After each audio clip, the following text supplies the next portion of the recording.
Welcome back. Thanks. I'm Damien, and this is Ray, and this is Toy Stories, and today we're going to be doing G.I. Joe, the movie. G.I. Joe, All right. the movie. From 1987. Originally serialized. Yes. 4 episodes, 5 episodes? 5. 5 episodes. And it's only an hour and 39 minutes, I think. I watched it the other night. And if you're watching this, subscribe. That helps us out. You could be number 5. Yeah, it's kind of weird they could chop that into 5 We need a episodes. guest. A really important guest. We should have. Too bad we weren't doing this when we went to that toy convention and all those douchebag voice actors that were charging $50 for it. $50 an autograph on an item that was yours.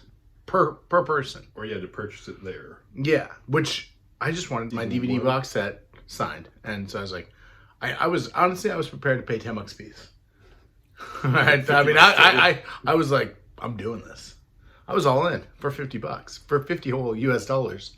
When I found out they were $50 a piece, it would have literally cost me $250 to get a DVD box signed. That I already owned the DVD. Larry Hama charged me nothing to sign a stack of shit. So there's no way. Like, Larry Hama autograph is way better than people are more. Nobody knows the name of the person that played JJ. It would literally be like Mickey Mouse, Donald Duck, Goofy all want $100 than Walt Disney over here, or you can get mine for free. The only one that would have been cool to get is the guy that plays Cobra Commander's voice. He wasn't there, was he? No, he's dead. Dead? Well, the guy that played Cobra Commander's voice, he played like Mr. Burns on The Simpsons, like the first really? season. Okay. He's also in Roadhouse. Oh, okay. There's a scene at the beginning where he's like, "Hey, You didn't kiss him. Are you kidding? Get a kiss. Here now. Come on. Come on. Get a kiss. Go ahead." G.I. Joe the movie, serialized.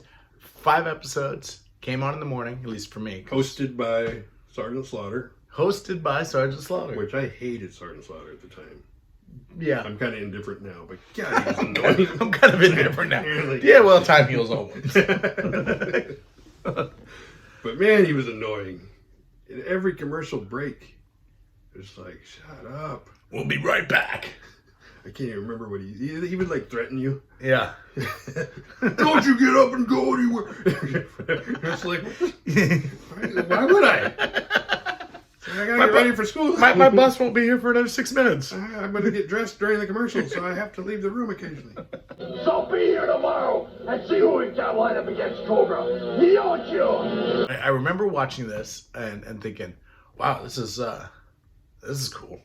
This is a lot cooler, because it had gotten to the point that, I'd have G.I. Joe on because, but I wouldn't actively watch it. I'd seen all the episodes, and it was just on in the mornings, and it would be just on. And then when it was clearly different, and so I don't think I caught the open. I didn't catch the intro until the next morning, because it had a brand new intro that was, to this day, phenomenal.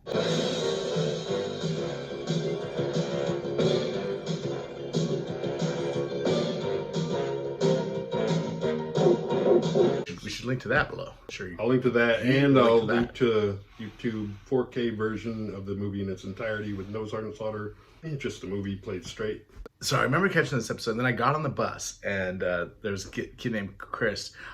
He used a couple of different last names, so I don't have to use either, but normally I'd use the last name right here because that's just how I talk. Anyway, Chris was on, and I sat down behind him on the bus, as we normally might, and do our normal, school bus thing, and just partway into the ride, he turns around and goes, "Did you see G.I. Joe this morning?" And I was like, "It was fucking awesome!" I was so thrilled about it. It was different. It had like a different tone. It was phenomenal. Yeah, you could kind of, because it came out right around the time of like Transformers the movie. I think it came out right after. Certainly after, yeah, because I saw Transformers. I just have a date stamp because I moved from 5th grade to 6th grade. Yeah, okay. And I remember getting on the bus from my 6th grade house. Yeah, because I think Transformers was like... it was a little earlier. Which was also a great movie. Because G.I. Joe, that movie was supposed to be a theatrical release. Okay, yeah. But it wasn't. I think it wasn't because Transformers didn't do as good as they hoped. Yeah. I'm not 100% on that, but that's why the quality's way better. Because it's not the first, like, every so often they would bust out, you know, a serialized movie, like the Weather Dominator. Yeah, like that. All those. And those quality-wise were a little better than the regular show. They're very similar, but the G.I. Joe the movie is just totally different. Yeah. It's just kind of funny they call it G.I. Joe the movie when it's like, it's just a serialized it was miniseries. But, yeah, it's clearly they had bigger a, intentions for it. Yeah, and it just didn't work out. You know, every now and again there would be. I just remember the first time I saw G.I. Joe cartoons, and now we're gonna go way earlier. Was it the Weather Dominator or the Pyramid of Darkness? I think Pyramid of Darkness was later. Weather Dominator might have been the first one with the heavy water. It's one of the first ones where Snake Eyes goes into the Arctic. Yeah, and he runs into that blind guy. Yeah, and then he gets the dog, gets Timber. But he's still in his old costume. I think that's the second movie because that was the Weather Dominator, Pyramid of Darkness, the Mass Device. The Mass Device, that's what it was. The Mass Device, the Weather Dominator, the Pyramid of Darkness, and then the Broadcast Energy Transmitter. Because they were almost all some Cobra Tech, except for this one. This was not Cobra Tech. Well, I guess this was Broadcast Energy Transmitter. Joe Tech. This BET. Yeah. But it's funny that the BET says BET on it. No wonder the Cobra's found. It's like, if you didn't want it to get hijacked, why did you label it? It says it like in 2 spots, like just the BET. It's like, what are you putting stickers on it for? The Broadcast Energy Transmitter. It's obviously that thing right there that says BET on it. Here's a complaint I have. Oh yeah. Why did they make it take place in the snow when they didn't come out with any snow vehicles that way? Everybody's in a hammock. Yeah. It's like, why don't you make it conducive to havoc conditions? Why didn't it take place in the jungle? Yeah, so Frostbite was the year before, or not Frostbite. Frostbite was the Snowcat driver, and that might have been 2 waves before. Yeah, it's like, why aren't there Snowcats in this? Iceberg did come out in that. He was like the 86, because there's a lot of, it was like the 86 wave for the most part. Yeah. Just when they were actually making it. Okay. I'm assuming, because it had like the havoc. Like snow jobs in it. Iceberg's not. Yeah. And there was only, it's like, oh, this is going to take place in snow, and we're going to have one snow guy in there. Well, and it's also just kind of strange, because like, it's like these reptilian, these snake, Cobra Law, but then it's in the Arctic, their base. I mean, I guess it's kind of coincidentally right next to where the BET is, which I'm not sure why it was there. Well, I mean, I know why they wanted it, because it was to pollinate their spores or whatever. To they had that plan there. But it was like, why is G.I. Joe here? I know where Cobra's there, because even though Cobra didn't even know that Cobra Law was right there. No. They like just stumbled across it. Dormant for millennia or whatever. Yeah, it was like very like convenient. Where it's like, hey, we found Cobra Law. Yeah, it's just right over there. Right where the BET that we're trying to capture is. Yeah. That big machine that says BET on it that just fried Serpentor, and Serpentor gets captured. Mm-hmm. Joe's escaped. They send Roadblock and a crew to go get the Cobras, and the other guys go back to base. Because they got whacked pretty good. And then Flint says, it's time for us to whack back. And then, puts a clip in. We've got the BET and Serpentor, General Hawk. The Fang Gang's bound to take a whack at him. And we'll need all the Joes we can get to whack back. There's a funny line. It's not a funny line, but it just sounds funny the way Alpine says it. Because when they're trying to save Serpentor, and the alarm cable has been cut, so Gung Ho runs over. He's like, the alarm's cut. Alpine's like, do you know how to splice or something? He's like, oh, time for some on-the-job learning. So he's like getting shot at, trying to. So you're just gonna splice it together? Well, but then Alpine goes to cover him when Nemesis and Force is on his way over there. And Alpine goes, keep splicing! Keep splicing! It's an alarm cable, right? So if they splice it back together, the alarm starts going off? Cobra's here! I don't hear any alarm. Well, he eventually splices it back together and it goes off. The alarm. A little too late.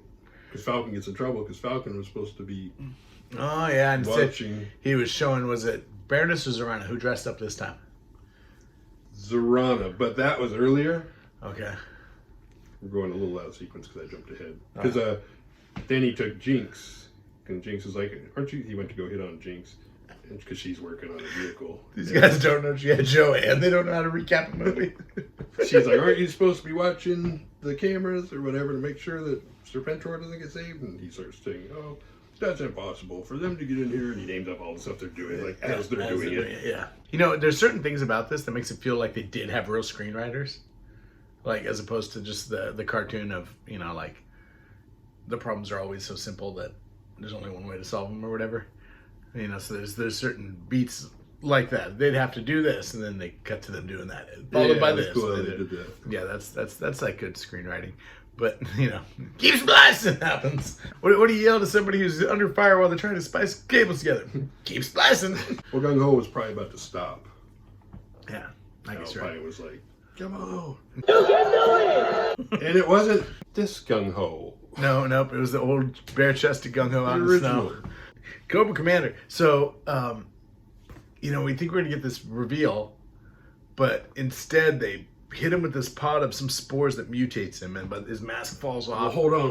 Oh, okay. But before they do that, Okay. same scene, but it's funny because in that scene, like Globulus, I think, tells the Divine Planet how they're going to launch these spores into outer space, and then they use the broadcast energy transmitter to fry them, and it'll send them back to the Earth, and it'll turn everybody into these like dumb zombies. Yeah. And then they literally use the same spores on Cobra Commander, and it turns him into a snake. It's like, I thought it was turning him into zombies. He's clearly a snake, and he's not any dumber than he was because he attacks at the end as a snake. Yeah, he just becomes a snake. Yeah, he's no different. It's He's the just a exact snake. same spores. So Yeah. maybe going to space changed them or something, or no, they just. I don't know. Yeah, it's like, why do these spores work, but the other ones you got to send out outer space? You know, it's funny because he's not in his hood. If there was ever a time to utilize the hood versus the shield dynamic, it's when you release a bunch of spores in his face, right? So picture this: Cobra Commander's in his That hood, shield would protect him. right? If it didn't do that, if it didn't have like He filtration, should be like, oh, and thank shit, God for this face shield I got on. they're like, poof. That was close. And he's just like, maybe wipes the film off Well, that's wiggy, a wiggy, win. wiggy, with a little rag. a little squeegee. Wipes it off. Haha, you fool, Burgess Meredith. But it's and like under the hood it would have looked rad too, because it like would have like shaped and pushed and, you know, rips the hood off and you know, but instead no, the mask just kind of falls apart, I think, doesn't it? Not till a little bit later. Okay. When him and Roadblock hook up. Okay. Yeah. Which Snake Eyes in the cartoon very underutilized because he's there and he just gets captured and. Yeah, Snake Eyes versus Snake Eyes in the comic versus Snake Eyes in the Totally different. Oh, just completely different. Night or day. Night. Like he was nothing in the cartoon. Yeah. He didn't even fight Storm Shadow in the cartoon. No, Spirit did, and if I'm not mistaken, Spirit wins. Now, And so did Quick Kick. yeah, okay, and both those are cool characters. I think Spirit Iron Knife is one of the coolest shows they ever made. I think he deserves his own series. Like I would love a comic series. But he's not a ninja. No, he's not a ninja. But I would love a story arc, an origin story, or, you know, there's probably right now, and somebody in the comments is yelling, "Dude, haven't you read that?" And no, we don't know G.I. Joe as much as we think we do. Where do you live that doesn't have a comic book shop? But a Killer Spirit Iron Knife story, and well, I think it's, you know, cool that run-in with Storm Shadow is also neat. It's a neat little like kind of contrast of individuals there. Storm Shadow's a freaking ninja, you know. You know, he just wipes the floor with just about anybody. But yeah, I think Quick Kick's a Hollywood stunt man. Well, he's also barefooted. Obviously knows some martial art. He can walk barefoot in the snow without being fazed by it. Yeah. Well, anyway, so yeah, and then you have like, what is it? Issue 21, the silent Snake Eyes issue, where you just realize that Snake Eyes is just on a next level of badassery. Well, also, Snake Eyes is Larry Hamlin's favorite character. Well, it is everybody's favorite character. And that's why eventually the comic was called, remember what it was called? Yeah, Snake Eyes and G.I. Joe. G.I. Joe was about it. Yeah. Come on. You know, and that all makes sense, but in the comic they're like, hey, you can be shipwrecks, buddy. You're put a wig on. You're in a rock band now. Yeah, it's kind of there. Like he got attacked by work. He did help break out when they were gonna put Cobra Commander in the like holding cell type thing that they had all the Joes in that they had captured. Like, Okay, yeah. And Cobra Commander's like, yeah, it's a trap, and that's how he gets roadblocked. They'll hold back, and everybody else gets attacked by the plants. Oh yeah, the And plant. then Cobra Commander and Roadblock sneak off the other way. That's also a killer G.I. Joe movie reoccurring theme. Like underwater, there was those weird tentacles. Yeah. Always some plant coming after him. Like, could G.I. Joe just finally fight Cobra for once? Yeah, they're like, because they didn't make any plant stuff back then. Yeah. Like, I gotta go in the garden. Well, the funny thing was they could relentlessly kill plants on cartoons, and so like finally they're good. Finally they're good shots. You have to hit the base of the plant, and then all of a sudden they're dead-eyed dick out here shooting the base of these plants, breaking off and defeating and getting the heavy water. Yeah, the fact that it was in the snow was a little bit goofy, and then didn't have snow people. The fact that they pushed some characters that maybe get rid of Duke, get him Cobras injured. were all driving stuns. Oh yeah, they were. Mindbender's driving one of the stuns. The stuns came with the Motor Viper. Yeah. And Mindbender, he's a mad scientist. He makes Serpentor and he can drive stuns.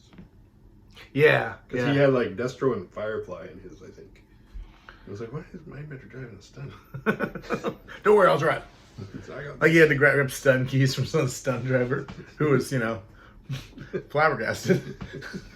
I don't think there was a stun driver out there. And there might have been. Yeah, there was, because they had because everybody's bundled up. That's another bad thing about them making it in the snow. Yeah. You put it in the snow, and everybody's got this Arctic gear on, and there's no action figures that represent that do that, you can play to reenact it if you wanted to. The snow was just a weird thing. Yeah, a weird choice. But snow sells. Apparently. It's and they. Well, it seems like if I was on the animation team, I'd be like, I don't want to do that because we got to make it snow all the time. There's a funny scene when Cobra Commander, before he gets turned into the snake, and Nemesis Forcer punch. He's like, "Oh, it's good to see you guys again." And Nemesis Forcer like backhands him, but then he makes a run for it. And he goes to hop in the stun, and like it's totally like a blizzard. And then as soon as it changes scenes, as soon as he jumps in the stun, it's not snowing at all. Which that's kind of nitpicky, but yeah, wow. I was like, hey, it stopped snowing. So as soon as he got in the stun, it just quit. Because we meet the new Joes, Chuckles, Jinx, Big Law, Law and Order. And supposed to be Falcon, but Falcon's not there. Yeah, and Tunnel Rat. They were supposed to be 6, but there were only 5 because Falcon was on his date with Zorana. So we meet the new Joes, which is really funny because I'm watching this training thing. So you're using like live explosives to the point that like there's explosions. Big Law and Tunnel Rat are on the same little course, and they're dodging these explosions that are real. Beachhead's got this controller that he's controlling all. Actively trying to kill them. He's trying to. And at the end, when they ring the bell, because they got to get to the other side and ring the bell, and like Big Law does it, and he shoots and shows off his basketball skills with that grenade that goes in. Tunnel Rat goes through the tunnel and comes out, and they high five each other. And yeah, great scene. And Beachhead is so pissed. He throws the controller down and it shatters. And it's like, did you want to kill them? It's like a teacher whose goal is to fail you. It's like, oh man, they made it. They made it. They were supposed to die. Because everybody was using like live explosives. I was like, how many Joes don't make it through this? I never hear about. Like, well, what he wanted to see was Tunnel Rat's little bandana floating down from an explosion. Now we're down to 3. You're up next. I don't recommend the blindfold, little lady. Jinx got off totally easy. She gets a little bow staff. Yeah. And they do that. It's like she is in no danger of getting killed. None. And then she actually swept him, right? Like, knocks him down when she puts her blindfold on. Yeah, after she put the blindfold on. Like It's funny because it sounds, when he beats her, it sounds like he says, "You're pathetic," but it sounds like he says, "Shit, you're pathetic." Shit, pathetic. She said her blind ninja master. Now, to all the comic book readers, we assume that meant the blind master of the Arashikage, but they never touch on that specifically. But she would later on in the comics be introduced as Arashikage. Well, isn't she like Storm Shadow's cousin? I don't know. What was her file card name? I don't know. I mean, the Rashkaga. I should have it. I do. Oh, there Her we go. name is Top Secret. Oh, well, there we go. Love that movie. Top Secret. She's from California. Yeah, oh, no, her name is Secret Top. Oh, it's backwards. Okay, so what does it say? Yes, look, see, we can do our homework right now. She discovered that her family had been ninjas for generations and was officially initiated into the clan. Okay, the clan spelled with a C, so I assume they're not talking about the clan. Jinx was recruited for the G.I. Joe team by Snake Eyes, who I assume just gave her a call. Well, he couldn't have texted. Email didn't exist Like, either. who is this? I'm gonna hang up. Say something. Okay, damn prank caller. You know. Oh, here we go. The Secret Mountain is studied 7 silent forms with the Blind Master. So that would be a definite reference to the Blind Master, and not just to say her master was blind, or just kind of vaguely reference it like it does in the movie. That would be the actual Blind Master that is in the Rashkagi clan. She has got killed. Yep. He got blown up. Oh. Billy. He got the Blind Master did? Yeah. Yeah, they scrap iron blew up their van because it- Billy lost his eye and his leg. Yep, and then it was the Hard Master who was killed by Zartan Yes, earlier, and the Soft Master, he lived. because Zartan was hired to kill Snake Eyes. The Blind Master, played by Wu-Tang. RZA in the movie. Yep, I have that figure. He was fat in the comics. No, the Soft Master was fat. No, he was too. Blind Master he was wasn't fat? like fat, but he was an overweight guy. Like the Rashkaji, they loved them some food. They were a chubby bunch. Okay. Storm Shadow or Snake Eyes apparently says, "Hey, this ninja might be a great addition to our team. Let's have her fight Beachhead with a bow staff." Bam, she said, with a blindfold on. Yeah. Get past Beachhead. Then good enough for us. Beachhead, the guy who can't stop these other two recruits. I think if you can get past Beachhead, you're pretty gold. He's literally trying to kill you. He's got live explosives and he's trying to blow you up, and he's mad when he can't. Yeah, and what was the thing? Law and Order. Order brings back the live dynamite. The live dynamite. It almost gets them all three killed. Yep. Did you know that Duke was originally supposed to die? No, I didn't. But that makes sense, you know. The They're always killing Duke. Well, the G.I. Joe movie killed Optimus Prime. That's why they didn't do it, because they took it to test audiences, or it was either test audiences didn't like it, or like there was like a lot of backlash about Optimus Prime, so like we can't do that, so they just changed it to a coma. So that's why it seems kind of like he dies. Everybody's crying because he's in a coma, but he was supposed to die in that moment. Oh, okay. I love it at the end when they're like, "Hey, good news! Duke came out of his coma." Conveniently, like, was it a 3-day coma? It's like, how? A 3-day coma. Like it would be life altering if you were spent 3 days in a coma. But then you're like, in G.I. Joe terms, pretty weak. Well, it's also funny because they show him right before he fades out. Because he got stabbed here. Yeah. So he's got a blood mark. Then they pan to something else, and they pan back, and the blood mark's here. And they pan out to something else, and then they show him again, and the blood mark's here. And it's like, how'd you guys screw that up? Because it wasn't like the shirt was ripped or anything. It was just like, color it red. So it's like you just color. It's like, it wasn't like this happened and they showed him 15 minutes later and it was in a different. It's literally the exact same scene. Falcon fails to do his duty, and Falcon is exiled, and Sergeant Slaughter takes him. Duke sticks up for him. Wait, come on, he's my half brother. Give him a chance. I know there's a Joe in there. And that's when they give him the second chance. Like, he can be with us, but he's got to get through Slaughter's. So that's before Duke's in the coma. Yes. So Duke goes in the coma once he's already been shipped off. And then they take him to Slaughter's place, and they make him walk all the way there. And then they're like, we gotta, because he parachutes down, and then he finds them. Yeah. And they're like, all right. And see you back at the place, and they're all on motorcycles. Sergeant Slaughter's in his giant wheelchair, yeah. And they go back and it's like, hey, you better run or you're gonna miss breakfast. So they get back. There's like a million plates on the table. All like everybody had like 12 plates of food. Like they haven't done dishes. Yeah, in a just in the month. middle of the table, and they're just like picking their teeth. Like, they're like, sorry, you took too long, Falcon. There's no food for you. And like hours in movie time, or in their world, go by, and they're like, hey, we're gonna go infiltrate the Terradome, and Mercer's gonna get us in because he knows, he used to be a Viper. They never took away his key card. Yeah, he still knows he didn't change shit.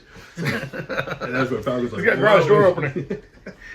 Falcon's like, well, why don't we make it interesting and not take weapons? And so I was like, that's a great idea. And the other guys are like, what the? And so, like, Falcon still hasn't eaten. So he's walked all the way back there, missed his breakfast, went through a brief training, and now it's like, 7 hours after he should have. He probably hasn't eaten in close to 24 hours. Like, hey, let's go storm a base. Without breakfast or guns. Yeah. It's like, you should be like ready for a nap. With that vehicle, he just called it a glorified wheelchair or a giant wheelchair. It basically was. It looked weird. It was a tracked vehicle, held just him, yeah. and then had rockets or something on the side. And then right in the middle is Sergeant Slaughter's giant chest. So if you wanted to shoot like center mass, you were killing Sergeant Slaughter. Who, by the way,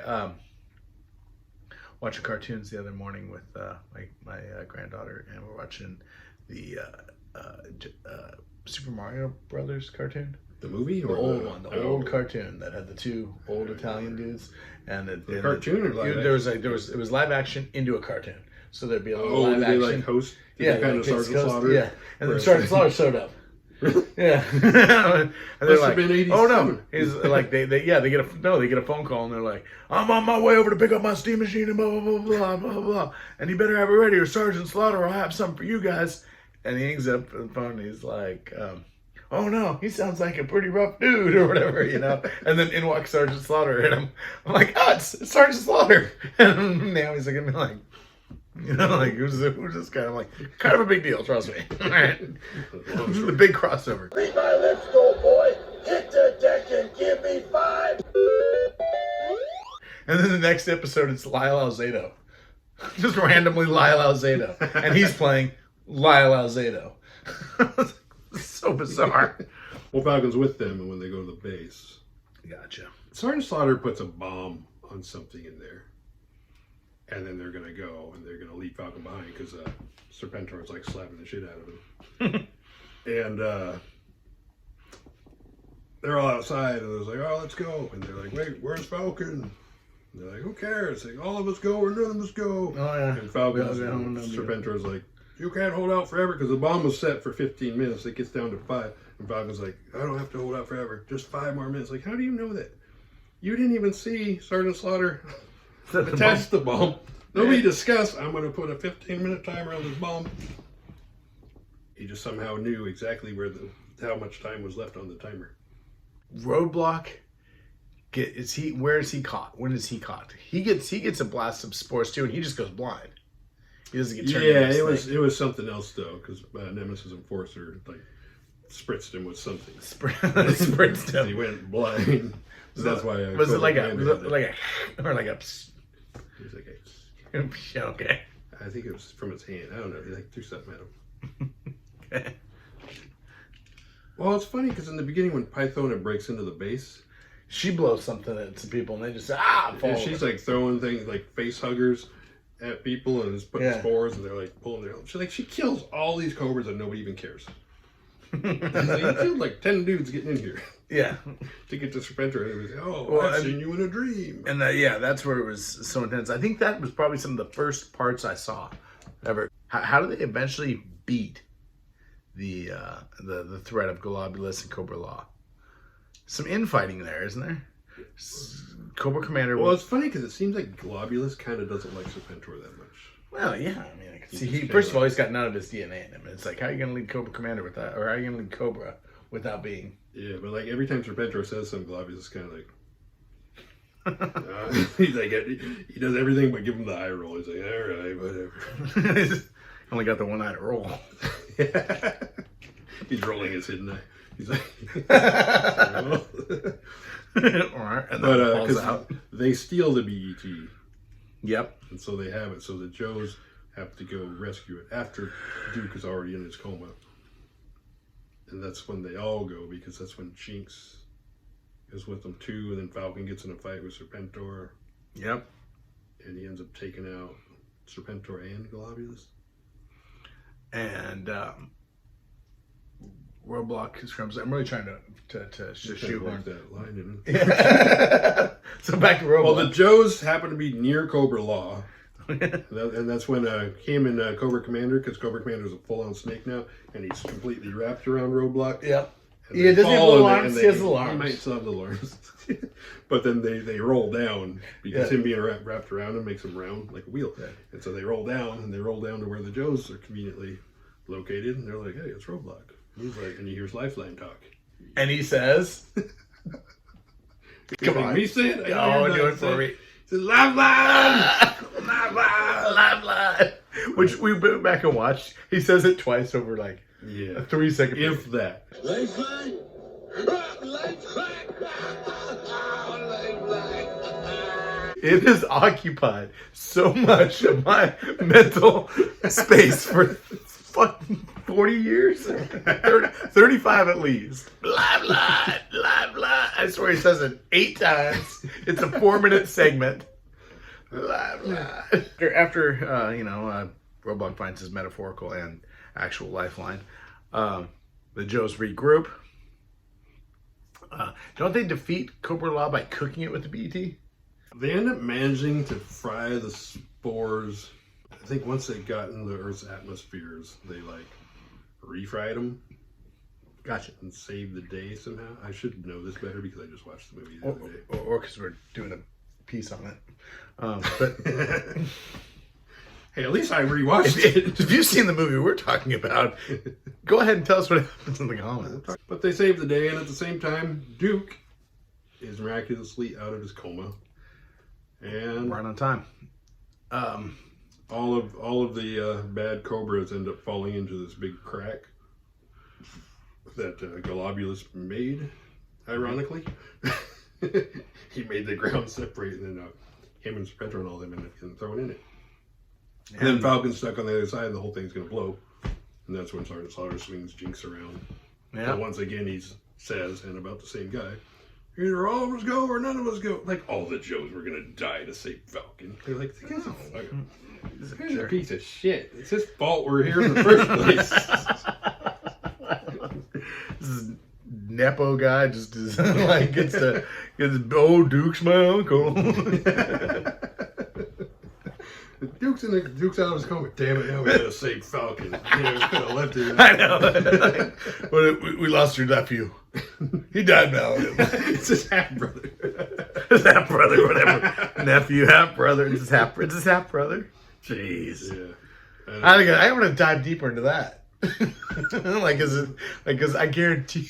I don't know why they're. It's like, but yeah, like, okay, so what happened here? Does Duke's dad has a separate family that he found out about later on? I don't think that's the case.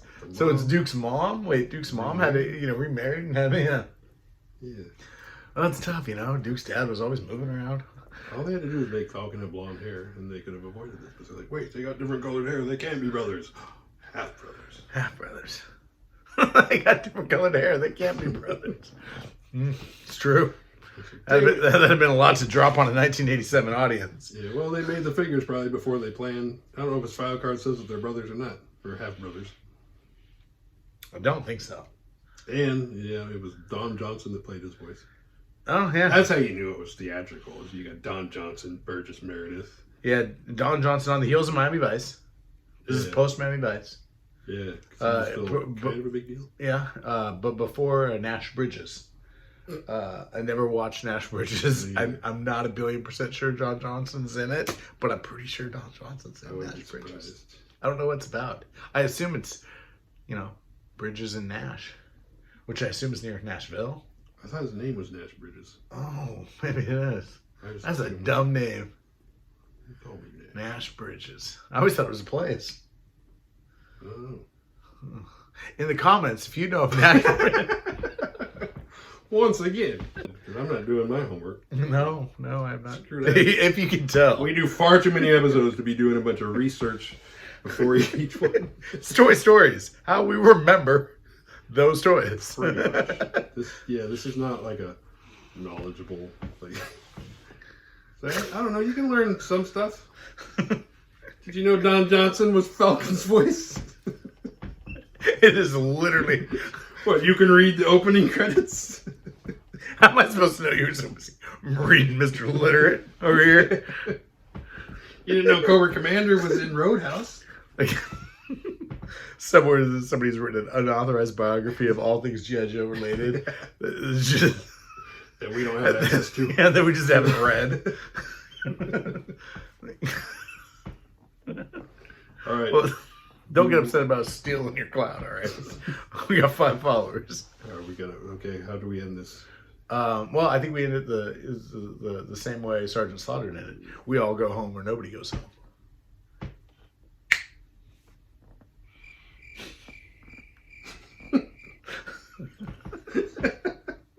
All right. I think Yeah, I agree. It was anticlimactic. Okay, and then out came the but that was it. But that was it for the Sunbow series, and then you had that other one with Scoop, and that was the very end of Sunbow, huh? Yep, that was an effective end of Sunbow series. So, like, we killed everybody. They didn't kill anybody that important, though. I mean, Cobra Commander comes back. Yeah, in the next series or whatever. It's like, how did he get unsnaked human again? I think it's just a matter of time. I mean, that's how we got here. My arms are growing. Yeah, he just evolved. He evolved back into a man like a year later. Yeah, sounds ludicrous, doesn't it? That's ridiculous. That's the most far-fetched thing I've ever heard. If you believe that. I wonder why they didn't have Cobra Law in the comics. Probably because Larry Hama was still selling a lot of comics. I think they pitched like Globulus and Dennis Enforcer and all that to him. And he just said no. Nope. We're not doing that. We're not. There's no way. No way. There's no way. I don't even want to write the file cards. File cards. You're contractually obligated. This is the dumbest thing. He's like, God, I'm gonna have my neighbor do it again. What? Nothing. Yeah, it did pretty much wrap that up. There was no widespread G.I. Joe cartoons on television after that, until like years later when Renegades and stuff like that. Yeah. Well, series 2. But that with the Scoop and all that, and the Alley Vipers. 89 or 90. Yeah, but like I mean, those were terrible. And they weren't on like syndication. They weren't on like every single day. I thought they were on like every morning. Like when they might have broadcast it, but just the once. They weren't on again and again and again because there wasn't enough episodes of it. Wasn't it only like 12 episodes or something total? No. No. Oh. Incorrect. No. Wow. No, because Damien's going to be in the comments saying no. They're coming with you. Hey, Ray. No, because I have one disc set. Okay. That's a volume 1, and there's a volume 2. Okay. So there was a lot, because that's when Falcon got on Spark. Oh, the only continuity is that Falcon's still trash. He got on drugs. Yeah. Falcon got hooked on drugs. Because Sonic Fighter. Why'd they let him be a Sonic Fighter? Say, hey, we'll promote him to Sonic Fighter. Then he got on drugs. He gave into the Hitman or the Headman. You are kidding me. This is in these cartoons? Because I did not watch these. I'm sorry. I used to watch them. They were like... Sounds so terrible. 9th grade in the morning. On Spark. Yeah. Those were trash. Wow. Wow. I don't even think they got Fred or Cobra Commander's voice to come in. I think they had a different guy. All right. I think that's it for this episode. Probably not the best review of this movie. I completely disagree. But I think one way or another we covered everything. Yeah. And stay off Spark, you know? Yeah. If you see the Headman, he's bad news. Turn around. Go the other way. Yeah. Just anything you see Falcon do, just don't do that. Unless you got some kind of cool half brother that can bail you out of everything. Because they went head to head again in the Spark episode. Like, how many chances is that? Thank you very much. Be sure to like and subscribe and leave all sorts of trash in the comments. And we'll see you next time.